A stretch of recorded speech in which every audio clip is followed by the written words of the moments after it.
अस्सलाम वालेकुम नाज़रीन, आपको अपने चैनल में वेलकम कहती हूँ। शुरू करती हूँ अल्लाह के नाम से जो बड़ा ही मेहरबान और नहायती रहम करने वाला है। अस्सलातु वस्सलामु अलैका या रसूल अल्लाह व अला आलिका व सहाबिका या हबीब अल्लाह।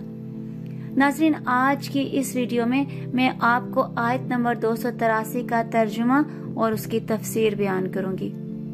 और अगर तुम सफर में हो और लिखने वाला ना पाओ तो कर्ज ख्वा के कब्जे में गिरवी चीज हो, और अगर तुम्हें एक दूसरे पर इत्मीनान हो तो वो मकरूज जिसे इमानतदार समझा गया था वो अपनी इमानत अदा कर दे, और अल्लाह से डरे जो उसका रब है, और गवाही ना छुपाओ, और जो गवाही छुपाएगा तो इसका दिल गुनहगार है, और अल्लाह तुम्हारे कामों को खूब जानने वाला है।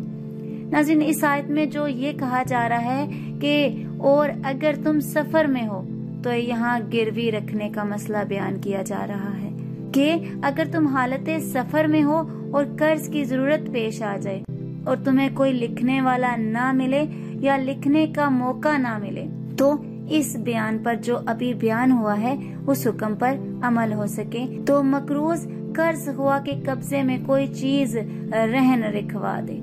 हाँ, अगर तुम्हें एक दूसरे पर इत्माद हो और इस वजह से तुम कोई तहरीर वगैरह ना लिखो, तो अब मकरूज को चाहिए कि जब उसे इमानतदार समझा गया है तो वो इस हुस्ने ज़न को पूरा करे और अपनी इमानत यानी कर्ज वक्त पर अदा कर दे, और इस अदायगी में अल्लाह से डरे। नाज़रीन, रहन रखने के चंद मसाइल में आपको बयान कर देती हूँ। हालत सफर में रहन यानी गिरवी रखना आयत से साबित हुआ और गैर सफर की हालत में हदीस से साबित हुआ है। जैसा कि सही बुखारी और सुनन तिरमिज़ी में है कि रसूल करीम सल्लल्लाहु अलैहि वसल्लम मदीना तैयबा में अपनी ज़रा मुबारक यहूदी के पास गिरवी रखकर 20 साह जो लिए थे। नाज़रीन, जिस चीज को गिरवी रखा जाए वो कर्ज ख्वा के कब्जे में देना जरूरी है, बगैर कब्जे के रहन नहीं हो सकता। रहन के बारे में मजीद मालूमात हासिल करना चाहते हैं तो बहार शरीयत जिल्द 3 हिस्सा 17 में रहन का बयान है, तो उसका मुताला कर लीजिएगा।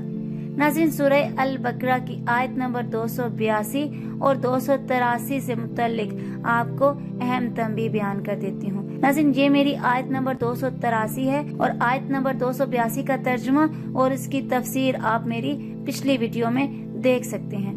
नाज़रीन, इस रुकू की दोनों आयात पर गौर करें और समझें कि अल्लाह ने हमारे खालिसतन दुनियावी माली मामलात में भी हमें कितने वाज़िह हुक्म इरशाद फरमाए हैं। इससे मालूम हुआ कि हमारा दीन कामिल है कि इसमें अकायद और इबादत के साथ मामलात तक का भी बयान है। नीज़ ये भी मालूम हुआ कि हुकूकुल इबाद नहायत ही अहम है कि अल्लाह ने नहायत वज़ाहत से इनका बयान फरमाया।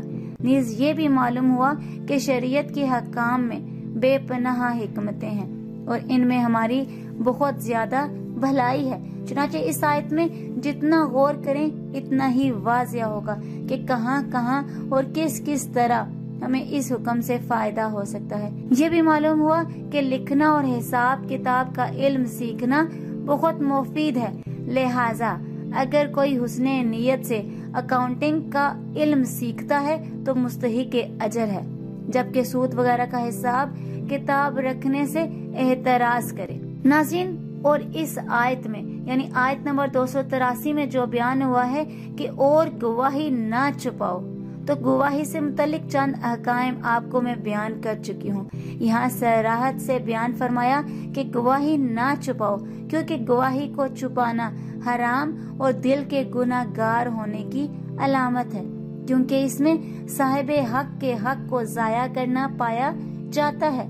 गवाही छुपाना कबीरा गुनाह है। चुनांचे हजरत अब्दुल्ला बिन अब्बास रजी अल्लाह ताला अन्हा से एक हदीस मरवी है कि कबीरा गुनाहों में सबसे बड़ा गुनाह अल्लाह के साथ शरीक करना और झूठी गवाही देना और गवाही को छुपाना है।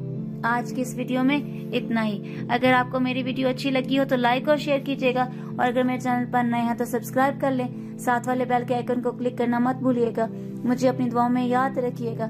اگر آپ کو میری یہ ویڈیو اچھی لگی تو اپنی قیمتی رائے کا اظہار کمنٹ باکس میں بھی کیجیے گا۔ ملتے ہیں اگلے ویڈیو میں، تب تک کے لیے اللہ حافظ۔